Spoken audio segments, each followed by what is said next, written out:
this very special edition of Unlocking the Future, and today we have with us a very dear personal friend, someone who I used to look up to as a quiz master, used to attend all his quizzes, compete in all his quizzes. Now he's no longer the quiz face of India. He's the leader of the Trinamool Congress in the Rajya Sabha and is an MP who's perhaps the voice of Bengal in many ways to the world. Welcome, Derek O'Brien, to this episode of Unlocking the Future. And I will also say this before I ask you a question, that you are one who I listen to with complete confidence and faith that you will give me the real ground reality, because there's so much fake nonsense going on. So first question, double whammy for Bengal, Amphan and COVID, but we have shown great resilience and ability and potential. Your thoughts on how Bengal has dealt with it? Yeah, it's tough. It's been tough, and I think there are two ways to look at it. Of course, you can call it a double whammy, but you can also call it a double challenge. But if you were to ask me to put a gun to my head and say which one do you think is bigger, well, both are big, but I would think the challenge of the Amphan cyclone is bigger, because it was devastating in its wake. As you've perhaps read, they weren't measuring cyclones 300 years ago, but it was really very big. I don't want to get in a program like this about the hectares of land which has been destroyed, how much of land has become saline, and of course, even, because otherwise we tend to look at everything through Calcutta. But the damage has been extensive, 10 lakh homes destroyed. And as I said, the ballpark figure for destruction could be 1 lakh crores, which is what, I'm not good with the zeros, but what is that, 13 billion US dollars or thereabouts. But I think that's all what happened. I think the way the people of Bengal have responded to this, obviously the government has a role to play, and I think the big thing the government has done is managed to get some money out early. That's the big thing of 6,350 crores. Getting that money out early has been important. Getting 20,000 rupees. Now I know for anyone sitting in the UK or the US, they'll say, what's 20,000 rupees, a couple $100. But getting that money out already to 500,000 people, that's been good. But it has been very, very difficult. You've been in Calcutta. I'm the only Trinamool person who's been in Delhi, because I was here as a lockdown and I was self-isolating. But looking at the pictures, and I think Sundarban has been really badly affected. But now is the time to look ahead. So if I actually look ahead, and yes, you are absolutely right. I mean, two sides of my house within 20 meters, two trees fell.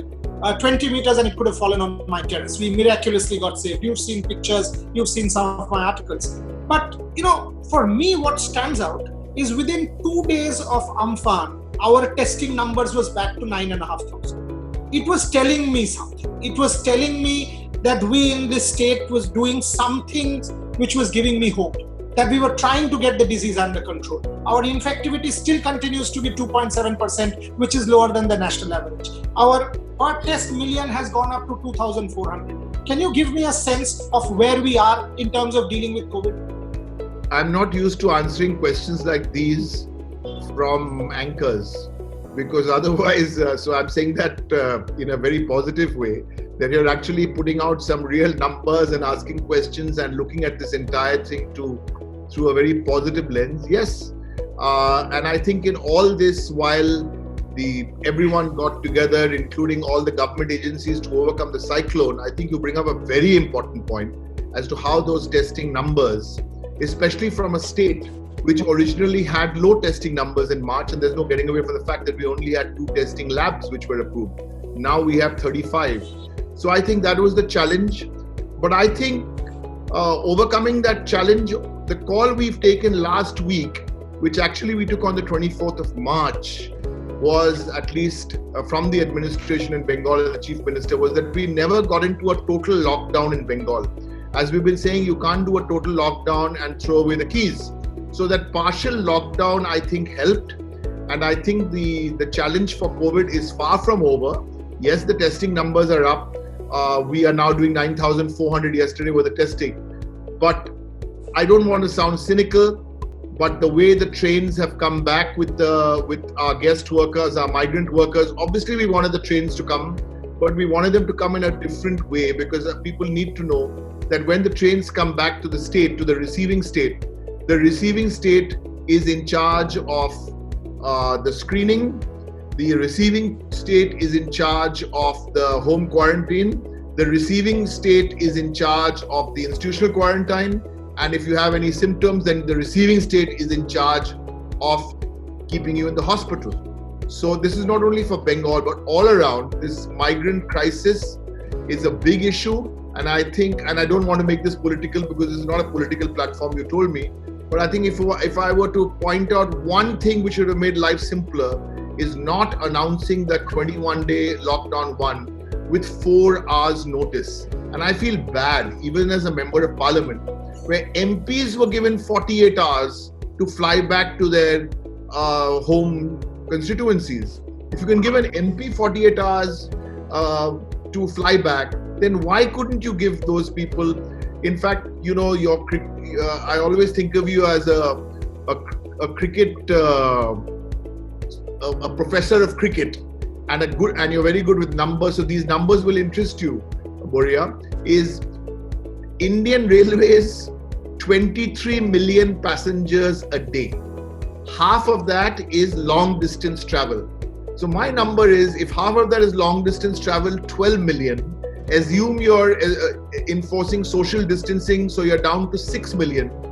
Couldn't you have kept the Indian Railways open for 5 days? You would have taken 6 million into 5 days, 30 million passengers, migrant workers back. Instead, what do? You give them 4 hours. I think that is the big problem. So all these testing numbers and all may all go out of the window in the next few days or weeks.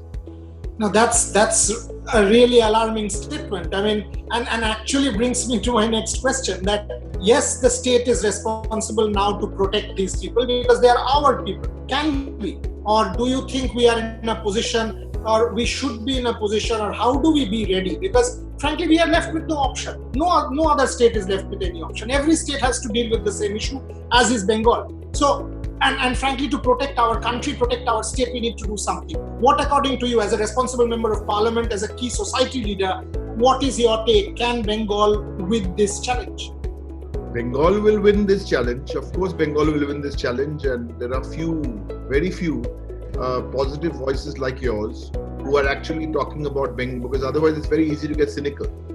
But I think the first little thing we can do is spread the word about, not complicated, but spread the word about when you go into a crowd, for God's sake, wear a mask. Like yesterday, I put out a message saying, request, wear a mask, wear a mask, wear a mask. And many people wrote back to me and saying, no, don't request, Mr. Derek O'Brien, no more requests. You have to insist. But you can't insist. So I think wearing a mask, and I think people need to be aware. The kind of people who are watching this program, I'm sure when they go out in Calcutta or any city, they'll wear a mask. But I think it's the awareness. If you've seen some of the pictures coming out of Sundarbans, out of the two North and South 24 Pargana, then you will know what mask are you talking about when your house has been blown away and you're kind of literally alone in the water. What mask you're thinking of? Survival. So it's a very difficult balance, and I think the next 2 or 3 months. So one is, you're saying to suggest simple ways. One is to wear a mask. 2 is to find out people who are close to you. Somebody who helped, or some organization who's doing some good work in the Sundarbans, reach out to them, write out your check for $100 or £100 and see what they do. These are the little ways. There are so many people. Someone's doing a music concert. Doesn't matter whether it's BJP or Trinamool or Congress or CPM or atheist or Hindu or Muslim, doesn't matter.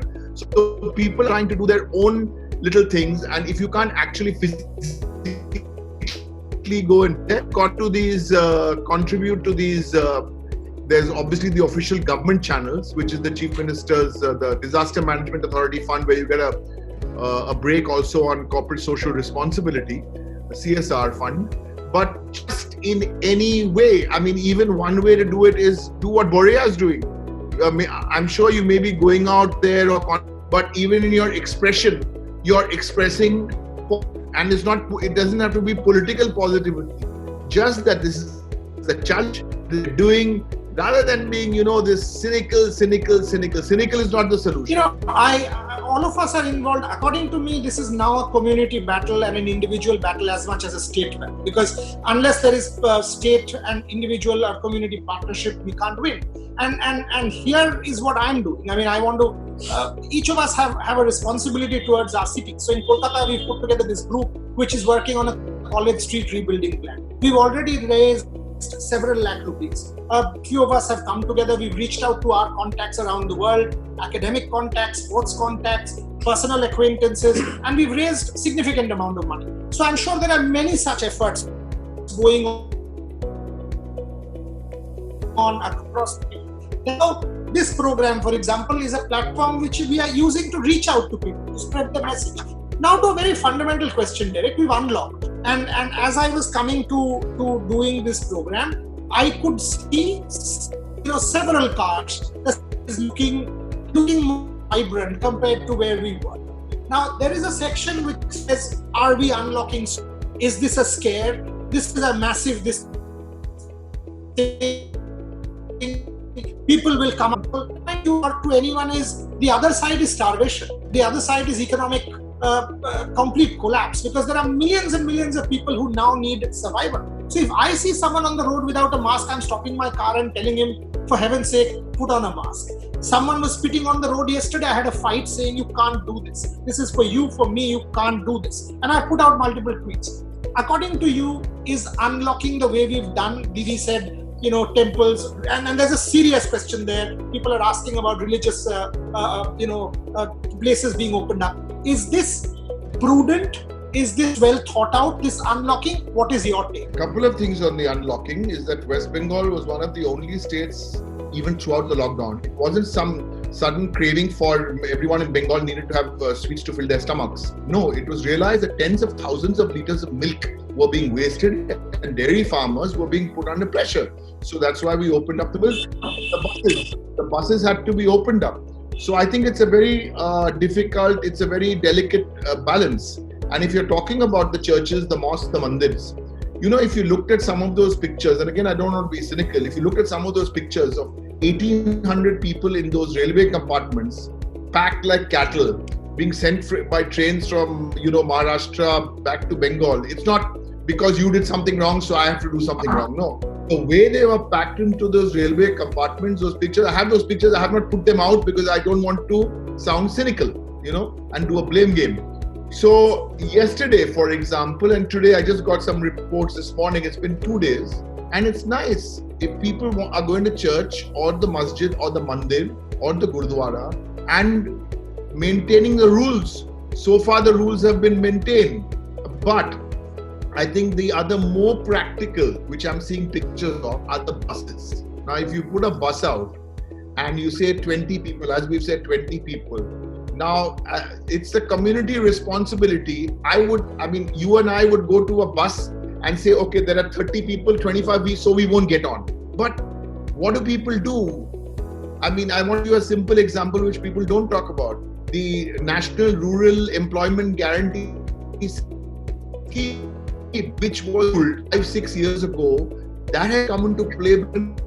Your guarantee, government in Bengal is getting you or giving you work and saying here is 200 odd rupees, at least you've got a job. I know this is not a long-term solution, but thank heavens Manrega is there, the National Rural Guarantee Scheme. So when you're looking at this, there are two parts to this, and I think,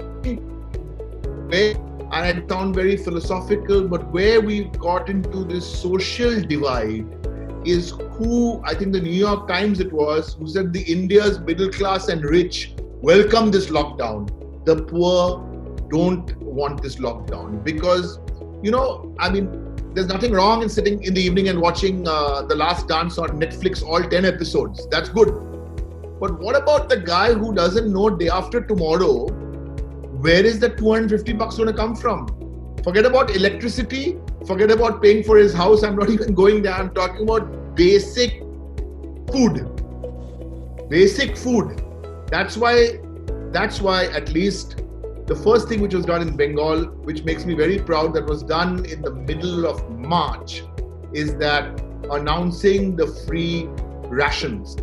Now, you say, was it perfect? Of course it wasn't perfect. Of course it wasn't perfect. And if anyone from any state government says they did it perfectly, I'll say, nonsense. You didn't do it perfectly. We also didn't do it perfectly. But the fact is that if we got it even 95% right about getting those rations, well, it was a good job. Now, in the hospitals, I think there's a positive in this, in all this about COVID. What is the positive? I hope after this, and I say this without zero politics, health infrastructure will get better across the state, across the country. Parliamentarians will now question how much money we are putting behind LP on health. Today, 75% paisa for every rupee is spent by the state governments on health. 25% is spent by the central government. Maybe that proportion will go up. How many of us watching this? Last time we went into a government hospital. You tell me. Yes, we've been to the Apollo, the list. Now when we say government hospital, my wife is a physician. She went to Nilratna of the MBBS and then for a junior doctorship in India. She said, you are into a hospital, into a government hospital. So you are getting surprised with these pictures or what? This is it. So I think whether it's Maharashtra, whether it's Uttar Pradesh, whether it's Bengal, wherever, I hope as a result of this, the government hospital overall level goes up. I hope as a result of all this, I told you, the education and how we teach our children goes up. I hope how we worship goes up. You don't need to go to the mandir or the church or the masjid. People are also watching it online. So I think that I hope transport and the way we view transport. So all these things are going to come across as a result of COVID. My only request, and everyone will have different views on how you can help. I think College Street, for example, yes, public sector are doing good work, and no government has told you to do it. You're doing it because you feel related to College Street. Or somebody in the UK, there are groups who are doing fundraising. As long as the funds get to the right people, and I'm sure that will be very good. The only request, and I've got no other request to make for everyone in Bengal, including the politicians, this is not the time to do politics. We are fighting the challenges of COVID and Cyclone December, and then we'll fight the election in 2020. Forget about 2021 election now. Okay, now if I can just ask you a couple of questions on the nation, Derek. I mean, we've now collectively fought this battle. Again, not you the politician, but you an informed observer.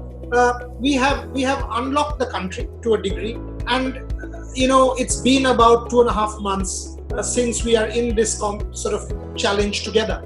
Do you see hope for India going forward, and do you see India getting this battle under control, like we are seeing some of the countries do elsewhere in the world, in the West, Australia, South Korea, lot of the European countries, i.e. Germany? Do you see India gradually getting in control? Firstly, I don't like this. I disagree with you when you call it a so-called war, because then the other guy is a adversary. Whereas here, I think till December, January, when we actually find a vaccine, hopefully we will. Till then, it's a long haul. Now, in all this, I want to make a bigger point. Of course, it will be whether you've done a lockdown for 60 days, and let's not be sweet about it. This total lockdown hasn't worked, because when you went in the lockdown, you were 500 cases. Now you're coming out of a lockdown or unlock one, you are 200,000 cases, and the economy is beyond repair. So the lockdown hasn't worked. Now I don't know how much of thinking that was done, and the federal system there. Perhaps if you had discussed with the chief ministers before announcing the lockdown, now that is happening. Now the states are, of course, getting a lot more. You can't decide sitting in Delhi whether Girish Park in North Calcutta will be a red containment zone and Paliganj will be a green zone. You can't. You need ground feedback for that. But that's all history now. We can't change that. Coming out of this, I think, to me as an Indian, what bothers me most, two things bother me most. One is that how much have we hurt the poorest of the poor? How much have we abandoned them and made this social, because I'm hearing a lot of people saying, no, carry on with the lockdown for another month. So that's one which hurts me. And two, which is a major concern in all this, what about civil liberties? You can't take away my right and then tell me I'm doing charity. Now, I'm not even going to the level of parliament, because even sometimes as a parliamentarian, I'll tell you this on record, I feel as a parliamentarian also my rights are taken away. So if I'm feeling like that as an MP, or if the media owner today is feeling like that as a media owner because he has to toe the line. So civil liberties, this is something, so this pandemic cannot be the excuse for losing civil liberties. And I think that's the long-term cancer which can damage this permanently. So you can't, and I'm seeing some poll results which are coming, opinion poll, someone's gone high in the ratings and all. So I don't know about sacrificing civil liberties. For me, that's a very important part of this entire matrix. Last couple of minutes on my show, so I'll want to end on a note of optimism. I mean, it's you can say that this is not a war or anything like that. Let's put it this way: it's a challenge which is unprecedented. But every time there has been a pandemic in history, ultimately human civilization has come out triumphant. Whether it is a vaccine, whether it is a therapy, whether it is a medicine, whether it's whether it's some kind of immunity. I mean, two things give me hope about this country, despite everything. One, our mortality still is relatively low. So for whatever reason, the mortality rate is low and we need to fight this. And as I said, this is now a community battle and individual battle. So what, according to Derek O'Brien, should he expect in Bengal in the next 1 month? Give me a prescription that you want us to follow as a citizen for Bengal in the next 1 month. I'm not puffing you up, but just thinking positive, I think, is the first. If you get that right, then everything else will fall into place. I mean, we've got a really good police force. You've seen the kind of work they've done. I mean, anybody would say the police force. We've got, I was doing a comparison. I haven't finished it. When I finish it, I'll share it with you, about Katrina and Sandy and how long they took to have electricity back and how long they took to bounce back. And I'm looking at Calcutta and Bengal. So if you look at that, or even the last cyclone we had, Fani. So in all those positives, not just by rhetoric and me giving you a Trinamool point of view, no, by giving you the facts. It's like this. It's like we are now in maybe the third morning of a 5-day test match. So is the track turning? Yeah, it's the third morning. You don't know what's going to happen on the fourth day, and on the first day to carry on, since I'm talking cricket and I love cricket, and you don't know that I love cricket so much, by the way. Even though I was a bad wicketkeeper and a very mediocre number 7 batsman in the school team, and the only reason I got into the school team, sorry I'm digressing, but was my friend was the captain. I took him into the football team. He wasn't a good footballer, but we made the deal. No, on a serious note. So it's something like Bengal got off to a very good start on the first day of the test match. We had the COVID numbers under control. Then on the second day, first session, we had a bad first session. Then we had this cyclone, which ruined it for 2 sessions. So now we're back on the third day. So it's kind of even Stevens. So we still got 2.5 days of this test match to play. And I think that's very, very important. So we have, my only one, there's nothing else I can ask for, frankly, and especially when people from Bengal, I was about to say Bengalis, but then I didn't know why I corrected myself, because I'm also a Bengali, even with the name O'Brien. For those who are not in Calcutta, for those who are in other cities, for those who are in other countries, if you can remain positive, because if that itself is enough, if you remain positive, everything else will fall into place. So that's all I ask for. Okay, Derek, last one. My last one. There is a WhatsApp thing doing rounds, and this is not me asking, but rather my colleagues who, the moment I stepped in to do this interview, they showed it. There's a clip of Mamata Banerjee doing the rounds, which, from a press conference where she said, Corona ke niye ghumo. I think it was misinterpreted by people saying she was giving up. I'm sure you've read this also. I have tried to explain to people from my end. Nothing to explain. I think. Can you tell me?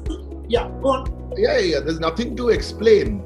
I think if she said it and she gets another chance to say it, she should say it again. But perhaps in the translation in English, what does this basically mean? And I'm not shy to say it again. We have to live with Corona. Correct. There's no getting away from it. So you have to live with. So you have to step out. You have to take precautions. You have to wash your hands. You have to wear a mask. You can't be sitting at home only. So within the rules, we have to take. We have to. What do I say? Yeah, as I said, that's the best translation. Corona, is you've got to live and you've got to sleep with Corona. It's sleeping with the enemy, but that's what you have to do because there's no other way. You cannot afford to shut this down for another 2 months and then more people will die of starvation. And the other thing is, so that's a fact. So, I think we are I'm sorry, but we are quite Anglophile in our way of quoting Indian politicians.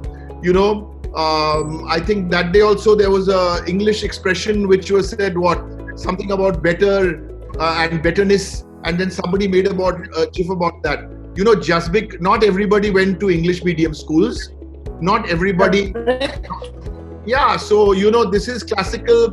Mamata Banerjee is one of the great communicators. She's been right up, and I don't think I need to get defensive about this, but not at all. And we'll say this again, that Bengal was perhaps the first state which said it so explicitly that we have to live with Corona till we find the vaccine.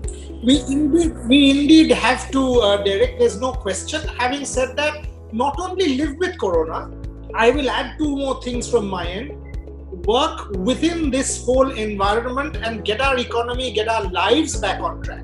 Because as long as we get cooped up, and I'm actually looking forward to the day when I can get my mother out for a walk because she's 65 up, but she also needs her exercise and her well-being and her mental health and all of that, so I can take her for a walk to Brigade Parade Ground or outside Victoria. I can get my daughter who is 6 out for a walk because each of these things are part of our lives. When I do that, I as a responsible citizen will maintain every form of behavioral hygiene. I will stand up to the norms that have been prescribed to me by the medical community of this state and this country. So I will do that. That's how we have to overcome. Because by sitting at home, locking ourselves down and not getting out is perhaps no longer the solution, never was. It has been an absolute pleasure talking to you, Director Brand. So now tell me, when are you coming back? Flights have started. When are we getting you back in Bengal? No. I am here in Delhi. I've been here from the 6th of March. I was in self-isolation because the MP sat next to me, and that time I was, we were thrown out of parliament because we were wearing masks. But that's another story. Yes. So I'm going to be here at least for 1 or 2 months more because some Trinamool. I'm the only person here. All MPs are in their constituencies doing their job. So I'm here doing my job, and so I'm here for a couple of months, I think. But I miss Kat. Okay. You stay safe, you stay healthy, and keep talking about Bengal and the spirit of Bengal, and keep spreading the message of positivity. I love your videos, the ones that you keep sending me on WhatsApp. Keep doing that. Thank you very much for your time. I just want to say one thing.